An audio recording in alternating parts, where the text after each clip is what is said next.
오늘은 유다 왕국 멸망에 대한 공부를 하겠습니다. 유다 왕국의 멸망입니다. 자연 법칙이 있습니다. 이 자연 법칙은 옛날이나 지금이나 똑같습니다. 변함이 없습니다. 이 자연 법칙은 변함이 없어요. 아무리 세대와 세대가 흘러가면서 세대차가 많아도 자연 법칙은 차이도 없습니다. 과학 문명이 발전해도 그 과학 문명 발전과 관계없이 자연의 법칙은 그대로 운행되고 변함이 없습니다. 이와 마찬가지로 하나님께서 사람을 경영하시는, 한 나라와 한 인간의 인생을 경영하시는 하나님의 법칙, 변함이 없습니다. 그것을 잘 기록해 둔 것이 성경책입니다. 그래서 성경에 기록된 인생과 역사에 대한 하나님의 법칙, 진리, 하나님의 경영 법칙, 변함이 없이 지금도 적용이 되고 있다고 하는 걸 우리가 알아야만 되는 것입니다. 그 왜 옛날 남의 나라 역사를 왜 우리가 공부하느냐? 그거는 바로 이게 남의 나라 역사만이 아니라 이러한 역사 속에 하나님의 법칙이 기록이 되어 있고 그것이 우리한테 적용이 되고 우리하고 직결이 되기 때문에 우리가 이 역사의 진리를 공부하게 되는 것입니다. 왜 공부하는가에 대한 이유를 분명히 알아야 되겠습니다. 이스라엘 역사는 남북 분단 시대가 있었습니다. 그래서 북쪽에 10지파가 이스라엘 왕국, 남쪽에 2지파가 유다 왕국, 이렇게 해서 분열 왕국 시대가 있었는데 북쪽의 10지파는 인구 수도 많고 땅도 넓게 차지하고 있었지만 하나님 마음에 들지 않고 하나님을 불순종했기 때문에 일찍이 멸망해버리고 말았습니다. 남쪽에 있는 이 유다 왕국은 그래도 하나님 잘 섬기는 왕들이 8명이나 있었습니다. 아사 왕과 여호사밧, 그 다음에는 요아스와 그 4대에 걸쳐서 다 선한 왕들이어서 하나님 잘 순종했습니다. 그리고 히스기야 왕과 요시야 왕이 마지막으로 8왕이 하나님 잘 섬겼기 때문에 하나님이 축복하여 주셔가지고 북쪽의 이스라엘 왕국보다도 136년이나 더 오랫동안 왕국이 지탱되게 된 겁니다. 136년이 어디입니까? 이 136년 더 오랫동안 왕국이 지탱된 겁니다. 그것은 하나님이 다윗과 약속하신 약속이기 때문에 다윗을 위해서라도 하나님은 유다 왕국이 멸망되지 않도록 보호해 주시다가 더 이상 안 되겠다, 이 이상은 안 된다, 그래서 유다 왕국도 마침내 멸망하게 됩니다. 그 유다 왕국 멸망 연도가 BC 587년이라고도 하고 6년이라고도 합니다. 이렇게 예수님 오기 전 587년 전에 유다 왕국도 마침내 멸망을 당하게 됩니다. 그리고 멸망의 원인을 우리가 좀 알면 오늘 우리들은 그 멸망 원인 속에서 교훈을 얻고 우리가 정신을 차리고 우리도 조심해야 되겠다고 하는 진리를 얻게 됩니다. 첫째는 총체적 범죄 때문입니다. 총체적 범죄. 역대하 36장 14절에서 16절까지 다음 읽어봅니다. 모든 제사장들의 우두머리들과 백성도 크게 범죄하여 이방 모든 가정한 일을 따라서 야훼께서 예루살렘에 거룩하게 두신 그의 전을 더럽게 하였으며 그 조상들의 하나님 야훼께서 그의 백성과 그 거하시는 곳을 아끼사 부지런히 그 사신들을 그 백성에게 보내어 이루셨으나 그의 백성이 하나님의 사신들을 비웃고 그의 말씀을 멸시하며 그의 선지자를 욕하여 야훼 진노를 그 백성에게 미치게 하여 회복할 수 없게 하였으므로 망했다 이 말이죠. 이 회복이 불가능한 상태, 왕국 사회 전체가 회복이 불가능한 겁니다.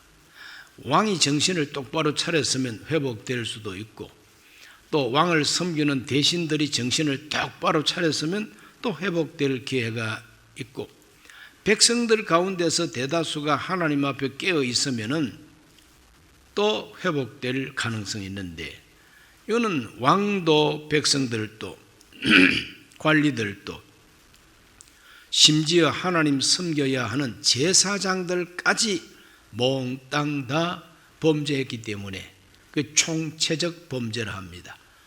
돌이킬 수가 없다는 거죠. 회복할 수가 없다는 겁니다. 그래서 그들은 멸망을 당하고 말았다. 그러므로 이 총체적 범죄의 핵심이 뭐냐면은 하나님 떠난 겁니다. 하나님 말씀 듣지 않는 겁니다.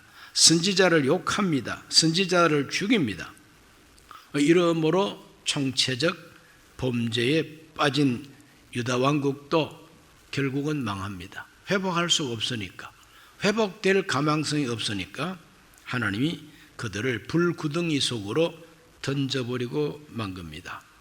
여러분, 홈이나 낫이나 농기구들 녹슬고 깨어지고 부러지고 더 이상 회복할 수 없는, 더 이상 고쳐서 쓸 수도 없는 지경이 되면은 대장간의 불가마 속으로 던져버립니다. 거기에서 빨갛게 달구어 가지고 큰 망치를 가지고 두들겨 패 가지고 다시 만들어내면은 또 쓸 수가 있게 되는 것이죠. 회복할 수 없는 불가능한 상태. 오늘 저와 여러분도 하나님 앞에서 이와 같이 회복할 수 없는 불가능한 상태로 우리가 범죄하면 하나님이 불가마에 던진다는 거 잊지 말게 되시기를 바랍니다. 신앙적 원인이 가장 핵심이었습니다. 신앙이 잘못되면 나머지가 다 꼬이게 되어 있습니다. 이 신앙이 잘못되면 꼬이게 되어 있습니다. 솔로몬이 범죄하고 우상숭배하니까 꼬이기 시작합니다. 무엇부터 꼬이느냐? 그 아들부터 꼬이기 시작합니다. 솔로몬이 하나님 앞에 건강하고 건전하게 바로 서 있었다면 아들들도 아버지를 본받아서 건전했을 텐데, 솔로몬이 우상을 숭배하다 보니까 그 아들 르호보암이 교만해져 버린 겁니다. 그러니까 그 솔로몬의 죄를 하나님이 벌주기 위해서 그 아들의 마음속에 겸손을 빼버리고 교만이 쑥 들어가 가지고 꼬이기를 시작하니까 나라가 두 쪽 나버리고 말았다는 거죠. 그렇기 때문에 이 세상에 모든 것이 다 얽혀 있다는 걸 알아야 됩니다. 두 번째로 유다 왕국의 멸망의 원인이 뭐냐? 지도자들의 교만입니다. 특히 왕의 교만입니다. 역대하 36장 11절로 13절 다 같이 읽어보겠습니다.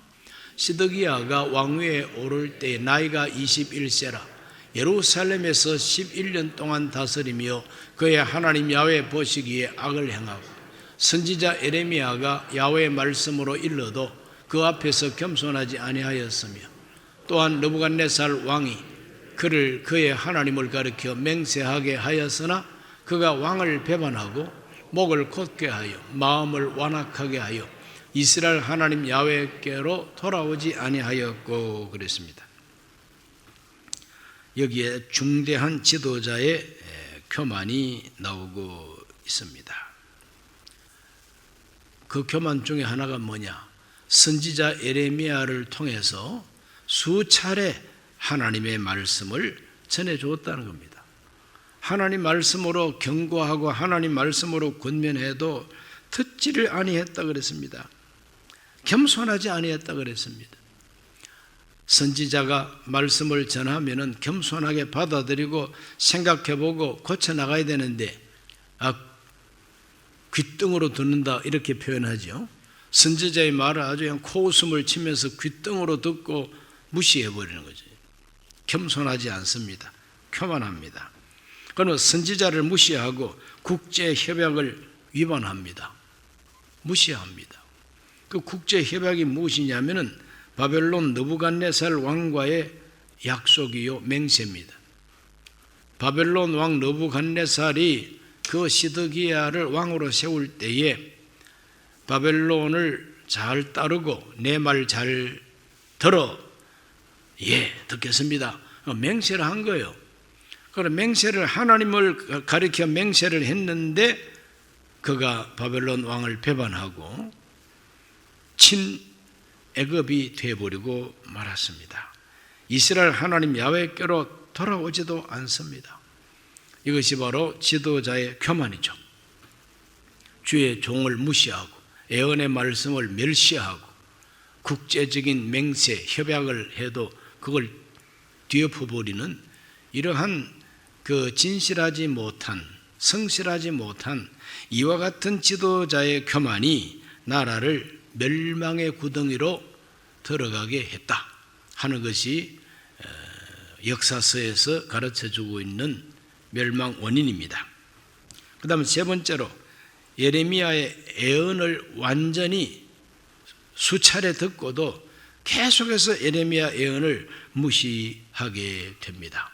그러면 예레미야 선지자의 애언이 무엇이었느냐? 그걸 우리가 공부해 봅니다. 예레미야 27장 8절 말씀을 읽어봅니다. 야훼의 말씀이니라 바벨론 왕 느부갓네살을 섬기지 아니하며 그 목으로 바벨론 왕의 멍에를 매지 아니하는 백성과 나라는 내가 그들이 멸망하기까지 칼과 기근과 전염병으로 그 민족을 벌하리라 그래서 하나님께서 말이지 유대인의 하나님, 이스라엘의 하나님인데 바벨론을 언제 봤다고, 바벨론 왕 느부갓네살을 언제 봤다고 하나님이 그 느부갓네살 왕을 챙기고 계세요. 그 느부갓네살 섬기지 아니하면은 내가 그들을 치겠다는 거죠. 무엇으로 치겠느냐? 멸망하기까지 칼과 기근과 전염병으로 벌하리라. 칼과 기근과 전염병은 전쟁터에 나타나는 현상입니다. 칼, 죽음이죠. 기근, 전쟁하다 보니까 먹을 게 없죠. 기근이죠. 수많은 사람이 시체가 되고 굶고 하다 보니까 면역성이 떨어지니까 전염병이 창궐하게 되는 거죠. 그래 이거는 바로 최악의 상태인 것입니다. 칼과 기근과 전염병은 전쟁의 모습입니다. 전쟁의 결과입니다. 그래 하나님이 그렇게 치겠다고 이렇게 말씀하는데 이게 선지자를 통해서 전해준 하나님 말씀이에요. 하나님 말씀, 무슨 말씀이 이런 말씀이 다 있나? 왜 남의 나라 바벨론 왕을 섬기라고 하시는가? 그래서 여기에 대해서 의문점을 많이 가지고 있습니다. 이것은 그냥 단순하게 보면은 오해하기가 쉽습니다. 왜 이스라엘의 하나님이 바벨론 왕 느부갓네살을 섬기라고 하느냐? 이거는 좁은 눈으로 볼 때 그러한 불평과 원망이 나옵니다. 그러나 하나님은 이스라엘의 하나님만이 아니고 온 세계의 하나님이라 이 말이에요.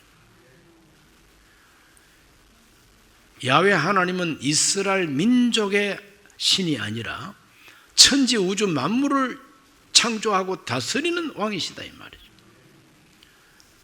그 하나님의 뜻, 하나님의 법은 좁아터진 유대 나라의 법이 아니라 온 세계를 경영하시는 하나님의 정의라는 겁니다. 하나님이 택한 이스라엘 백성이라도 하나님의 큰 법에 위배가 되면은 하나님이 벌 주시고 그게 아니라고 말씀하시고 그리고 하나님 마음에 드는 그 나라와 지도자를 하나님이 붙잡으시고 바로 그 나라의 패권을 맡기고, 패권이 뭡니까? 지배하고 영향력을 강하게 행사할 수 있는 그 권세가 바로 패권입니다. 그 패권을 맡기는 거죠.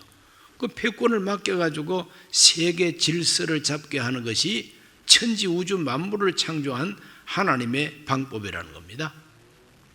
이것이 세계를 경영하시는 하나님의 경영이라고 이사야 14장에서 이사야가 그렇게 예언을 했습니다. 그러므로 하나님께서 이 예레미야를 통해서 주신 말씀이 뭐냐?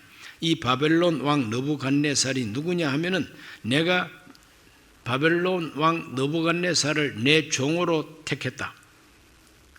그 사람에게 내가 권세를 주었다. 그 사람을 중심으로 다시 질서를 잡겠다. 세계 질서를 잡겠다. 그러므로 그 사람에게 순종하라는 거예요. 그 대항을 하면은 칼과 기근과 전염병으로 망하게 된다는 것이 하나님의 말씀이었습니다. 예레미야 27장 11절 말씀 읽어봅니다. 그러나 그 목으로 바벨론 왕의 멍에를 메고 그를 섬기는 나라는 내가 그들을 그 땅에 머물러 밭을 갈며 거기에서 살게 하리라 하셨다 하라. 야훼 말씀이니라. 바벨론의 멍에를 잘 메고 순종을 하고 그 질서 속에 들어가면은 그 땅에서 밭을 갈면서 편안하게 살도록 해주겠다는 거예요. 그러나 12절로 13절 읽어봅니다. 내가 이 모든 말씀대로 유다 왕 시드기야에게 전하여 이르되 왕과 백성은 바벨론 왕의 멍에를 목에 메고 그와 그의 백성을 섬기소서. 그리하면 사실이라 어찌하여 당신과 당신의 백성이 야훼께서 바벨론 왕을 섬기지 아니하는 나라에 대하여 하신 말씀과 같이 칼과 기근과 전염병에 죽으려 하나이까. 시드기야 왕에게 예레미야가 전하는 메시지입니다. 하나님께서 살려준다는데 왜 불순종하다가 칼과 기근과 그리고 전염병으로 죽는 바로 그 길로 가고자 하느냐 이거죠. 이것이 예레미야의 예언이었습니다. 예레미야 38장 17절과 18절을 다 같이 읽어봅니다. 예레미야가 시드기야에게 이르되 만군의 하나님이신 이스라엘의 하나님 야훼께서 이와 같이 말씀하시되 네가 만일 바벨론의 왕의 고관들에게 항복하면 너의 생명이 살겠고 이 성이 불사르지 당하지 아니하겠고 너와 너의 가족이 살려니와 네가 만일 나가서 바벨론 왕의 고관들에게 항복하지 아니하면 이 성이 갈대아인의 손에 넘어가리니 그들이 이 성을 불사를 것이며 너는 그들의 손을 벗어나지 못하리라 하셨나이다. 예레미야는 계속해서 그 시드기야 왕에게 그리고 왕 주위에 있는 대신들에게 하나님 말씀이 이렇다. 갈대아 왕, 바로 갈대아 왕이 느부갓네살입니다. 바벨론 왕을 섬기고 항복하라는 거죠. 벌써 한 3년째 성을 포위하고 있습니다. 바벨론 군대가 와가지고 한 3년째 지금 포위하고 있습니다. 그 금방 멸망시키지 않고 왜 그렇게 머물리느냐 하면은 기회를 주는 거죠. 항복할 기회를 주는 겁니다. 고집 피우지 말고 내 말 들어. 3년을 기다리니 그 보통 인내가 아니죠. 3년 동안 기다리면서 내 말 들으라고 바벨론 왕 느부갓네살이 그렇게 권유를 합니다. 또 선지자 예레미야가 왕에게 계속해서 말합니다. 항복하세요. 대항하다가는 전멸합니다. 대항하다가는 하나님의 성전도 불타버리고 대항하다가는 성도 무너지고 대항하다가는 전 국민이 양 도륙을 당합니다. 칼과 기근과 전염병에 피해를 받습니다. 이것이 예레미야의 예언이었던 것입니다. 경고했습니다. 그러나 결국 이와 같은 그 예언을 뿌리치고 물리치고 애굽하고 연합을 해가지고 저 바벨론을 대항하고 끝까지 싸우겠다고 한 사람이 바로 시드기야라는 왕입니다. 또 시드기야와 함께 했던 친애굽파 정치인들입니다. 그러니까 이런 사람들이 하나님의 큰 뜻을 무시하고 끝까지 자기들의 고집을 피웠던 겁니다. 그러면 왜 하나님은 예레미야를 통해서 자꾸 항복하라고 말씀을 전하게 하셨느냐? 그것은 돌이킬 수 없는, 회복할 수 없는 죄에 빠졌기 때문에 어차피 유다 왕국은 멸망을 해야 된다는 것이 하나님이 정하신 뜻입니다. 어차피 멸망해야 된다. 이거는 왜? 쓰지를 못하니까. 불 구덩이 속에 집어 던져가지고 다시 두들겨 패가지고 다시 만들어야 할 이 유다 왕국이다. 그렇다면은 기왕 망할 밖에야 곱게 망해라 이 말입니다. 기왕 망해야 되는데 망하는 것은 정해놓은 하나님의 뜻입니다. 어쩔 수 없이 망해야 돼요. 그런데 망하더라도 흉측하게 망하지 말고 곱게 망해라. 곱게 망해라. 그걸 항복하면 예루살렘 성도 안 무너지고 성전도 안 무너지고 그곳에서 살면서 다만 통치권만 바벨론에게 넘어가서 이 바벨론의 문명, 바벨론이 운영하는 그 법 속에 들어가서 배우라는 거예요. 이 세계가 어떻게 굴러가고 세계가 어떻게 운영되는가 그 배우라는 겁니다. 그래서 자기들의 고집과 우상 숭배와 이런 것들 다 떨쳐버리고 하나님 말씀이 최고로구나 깨닫고 다시 거듭나라고 하는 것이 하나님의 뜻인데 시드기야 왕은 끝까지 교만해서 예레미야 선지자의 말을 듣지 않습니다. BC 587년에 유다 왕국이 철저하게 망했던 것처럼 우리 대한민국도 멸망을 경험했어요. 조선 왕조가 망하고 그 조선 왕조 이름을 더 이상 왕이라 하지 않고 황제라고 자기 자신을 높여서 황제 국가로 만들었습니다. 1897년 10월 달에 황제 국가다. 그리고 황제 국가로 만들어서 이제부터는 황제의 나라가 되었고 황제의 나라의 국채라고 해서 헌법, 국채, 정체성 이게 뭐냐? 철저하게 황제 주권입니다. 황제 주권 국가를 만들었어요. 그래서 10년 운영하다가 폐위당하고 13년 만에 일본에게 나라를 갖다 바쳤습니다. 그래서 1910년 8월 29일이 바로 조선 왕국, 대한제국, 황제 국가가 불타서 소멸하듯이 없어져 버리고 일본 제국이 되어버리고 말았습니다. 일본 제국 속에 있는 조선 땅이 되어버리고 말았습니다.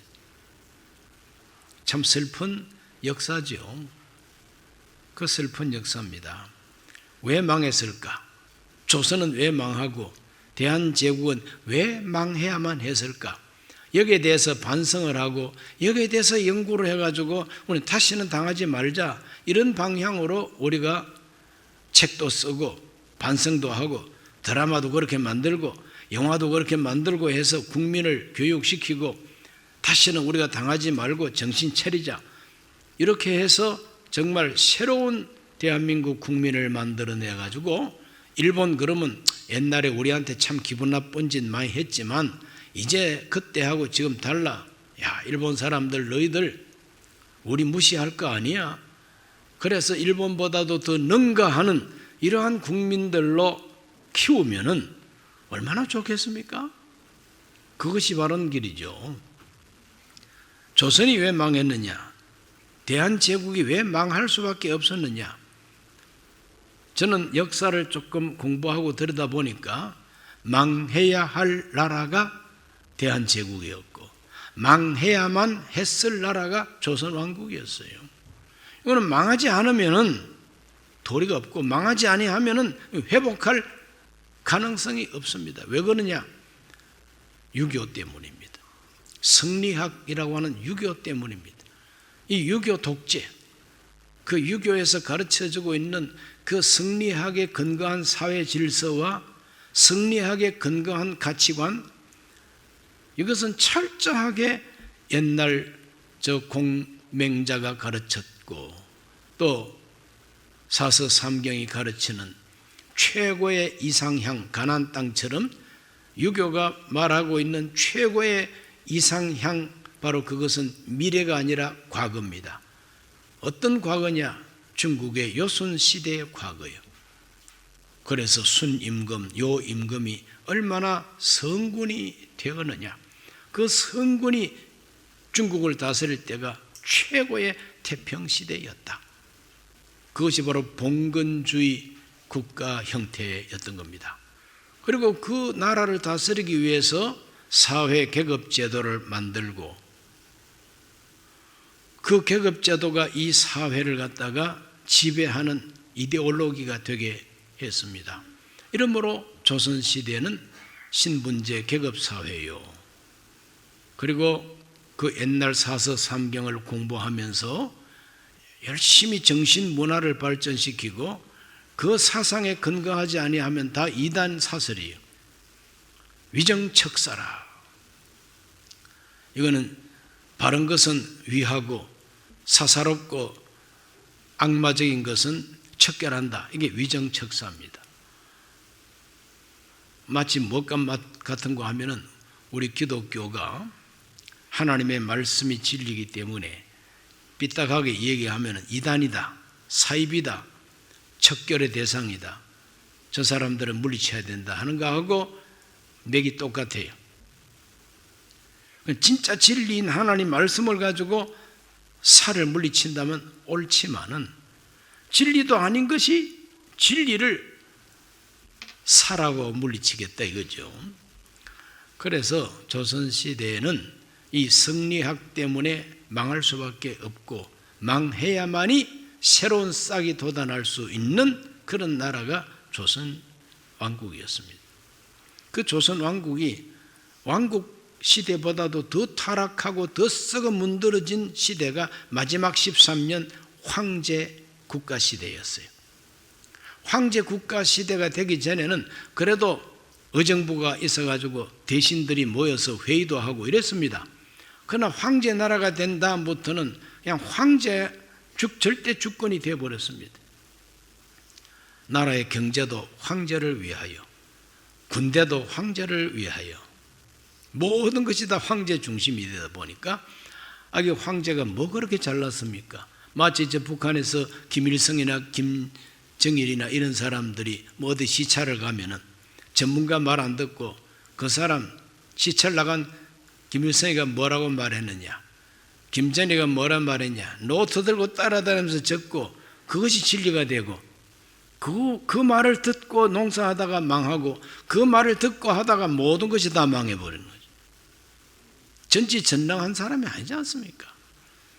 이와 같이 조선시대와 우리 대한제국 황제시대는 그 내용이 그 정체성 자체가 이거는 불거덩이 속에 들어가서 거듭나야지 안 들어가고 이걸 그대로 해가지고는 어느 천년의 개혁이 될 것인가? 안 됩니다. 일찍이 정신 차리고 개혁하자고 한 사람들이 일본이 개혁을 잘 했으니까 일본을 본받자, 그리고 일본식으로 개혁하려고 하니까 모조리 다 죽여버리고 말았습니다. 이렇게 철저하게 개혁하겠다는 사람을 죽였던 그 왕조가 조선 왕조고 황제 시대였던 것입니다. 살려두질 않습니다. 국민들이 농민 반란을 일으켜서 못 살겠다고 그 탐관 오리들의 학정을 더 이상 참지 못하겠다고 농민들이 곡괭이 들고 낫을 들고 밀란이 일어났습니다. 정부 군대가 말릴 수가 없어요. 군대가 너무 허약하니까 외국 군대 초청해가지고 기관창으로 다 쏘아 죽였습니다. 이러한 나라는 망해야지 어떻게 그런 나라가 계속 흥해야만 됩니까? 그래서 우리나라가 망할 때 망했다는 걸 우리가 인정을 해야 된다는 거예요. 와 망해야 됐느냐, 왜 망해야 되느냐, 이런 점들이 망할 수밖에 없었다는 겁니다.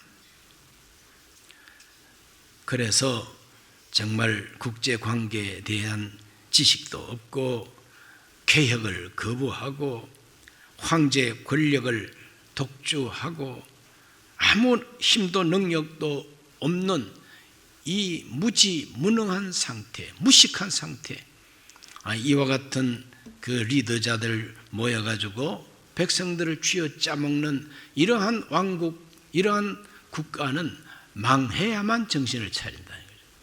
그래서 망했습니다. 그래서 망했습니다. 억울하죠. 억울해도 어쩝니까? 망할 만하니까 망한 것이다. 그래서 우리나라가 그때 어떠한 형편이었는가 하는 것에 대해서 이 공부를 해야 돼요. 우리 한국 사람들은. 그리고 공부를 하고 좀 지식을 좀 가지고 들여다볼 때에 아하, 우리가 망할 만해서 망했구나 하는 걸 인정을 하고, 우리를 집어삼킨 저 일본을 미워하는 반일 감정만 부추길 것이 아니라 우리 스스로가 반성을 하고 성찰을 하고 더 건강하고 우리를 집어삼킨 사람들보다 더 훌륭한 국민들로 거듭내버리면은 다시는 수치를 안 당하지요. 그렇게 되어 가고 있습니다, 이 나라가. 그러므로 대한민국이 앞으로 좀 더 깊이 역사의식을 가지고 반성을 하고 개선을 하면은 우리 일본을 능가하게 돼 있고 세계에서 우리는 아주 우등한 선진국이 될 가능성이 있는 나라가 대한민국이에요. 그렇기 때문에 우리는 하나님 앞에 겸비해야 된다는 것입니다. 그 범죄를 회개하지 아니한 결과는 어떠했을까? 열왕기하 25장 1절로 3절. 스드기야 제9년 열째 달 10일에 바벨론 왕 느부갓네살이 그의 모든 군대를 거느리고 예루살렘을 치러 올라와서 그 성에 대하여 진을 치고 주위에 토성을 쌓으며 그 성이 스드기야 왕 제11년까지 포위되었더라. 그해 넷째 달 9일에 성중에 기근이 심하여 그 땅 백성의 양식이 떨어졌더라 그랬어요. 양식이 떨어져 버렸어요. 그 양식이 떨어지고 나니까 막 자식들을 잡아먹기도 했다고 성경이 표현하고 있습니다. 얼마나 굶주렸으면은 눈에 보이는 사람도 잡아먹었다는 거죠. 이렇게 범죄의 결과, 회개하지 아니한 결과 비참했습니다. 열왕기하 25장 5절에서 7절 다 같이를 봅니다. 갈대아 군대가 그 왕을 뒤쫓아서 여리고 평지에서 그를 따라잡으매 왕의 모든 군대가 그를 떠나 흩어진지라. 그들이 왕을 사로잡아 그를 림나에 있는 바벨론 왕에게로 끌고 가매 그들이 그를 심문하니라. 그들이 시드기야의 아들들을 그 눈앞에서 죽이고 시드기야의 두 눈을 빼고 놋사슬로 그를 결박하여 바벨론으로 끌고 갔더라. 세상에서 가장 비참한 것이 내가 보는 내 눈앞에서 내 자식이 학살을 당하는 거 아니겠습니까? 내가 보는 데서 내 자식의 목이 날아가는 걸 보고 있으니 그 마음이 어떠하겠습니까? 참 비참하죠. 놋사슬을 가지고 꽁꽁 묶고 눈 알을 뽑았다 그랬어요. 그 눈 알을 뽑은 것은 그냥 뭐 썩은 잎 뽑듯이 시원하게 뽑힌 게 아니잖아요. 멀쩡한 두 눈을 뽑았으니 얼마나 아프겠습니까? 아무것도 안 보이고 사슬에 묶여서 끌려가서 어떻게 죽였는지 어쨌든 바벨론이 시드기야 왕을 죽였습니다. 참 비참하죠. 이것이 범죄의 결과라는 것입니다. 범죄 결과. 우리 대한제국은 1910년 8월 29일 철저하게 망했습니다. 그런데 이스라엘 나라가 망하는 것하고 비교해보면 틀리는 점이 있습니다. 유다 왕국은 멸망할 때 왕과 그 왕족들 모조리 다 죽임을 당했습니다. 포로로 다 끌려가 버렸어요. 그런데 우리 대한제국의 왕과 그 가족과 대신들은 호의호식했습니다. 참 희한하죠. 우리 대한제국을 정복한 일본이 고종 황제와 순종 황제와 그 가족들을 극진하게 대우를 했습니다. 일본에 있는 천황 가족처럼 대우를 했습니다. 왕이라고 하는 칭호도 붙여줬어요. 조선왕, 이왕, 왕이라는 칭호도 붙여주었습니다. 왕족들에게는 공로가 있다 그래서 공족이라고 그래가지고 자위를 주고 그리고 은사금을 주고 연금을 주었습니다. 나라를 일본에게 넘기는 일에 협조했던 그때 당시에 장관들, 고위 관리들은 아주 후한 대접을 받았습니다. 많은 땅을 주었습니다. 그래서 왕공족이라 그러고 그리고 자위를 받은 사람들, 백작, 자작, 후작 이렇게 자위를 받았다는 것도 바로 귀족 아닙니까? 그래서 나라가 망한 후에 그들은 편안하게 잘 먹고 잘 살았어요. 편안하게. 너무 잘 먹고 잘 살았어요. 왕공족이 독립운동을 한 적이 없고 왕공족이 굶주려 죽는 이 나라 백성을 긍휼하게서 구제한 적도 없고 잘 먹고 잘 언제까지 해방된 지가 1945년인데 해방된 지 2년 후 1947년 메가더 원수가 일본의 옛날 헌법을 제국 헌법을 다 폐지하고 신헌법을 만들어서 통과시켰어요. 그 신헌법을 만들어서 통과시킬 때에 옛날 제국시대 헌법 속에 들어있는 조선 왕족들을 대우하는 연금이 폐지가 됩니다. 그때부터 이제 그들은 평민이 되어버리고 만 것이죠. 그때까지는 잘 먹고 잘 살고 그때까지 받은 돈 차곡차곡 모아두었으니 그 후손들은 고생하지 않고 잘 살고 있습니다. 이것이 유다 왕국이 멸망할 때하고 조선 왕국이 멸망할 때하고 큰 차이점이죠. 생각해 보십시오. 일본이 왜 이 왕족들과 그 대신들을 그렇게 대접을 잘해 줬을까요?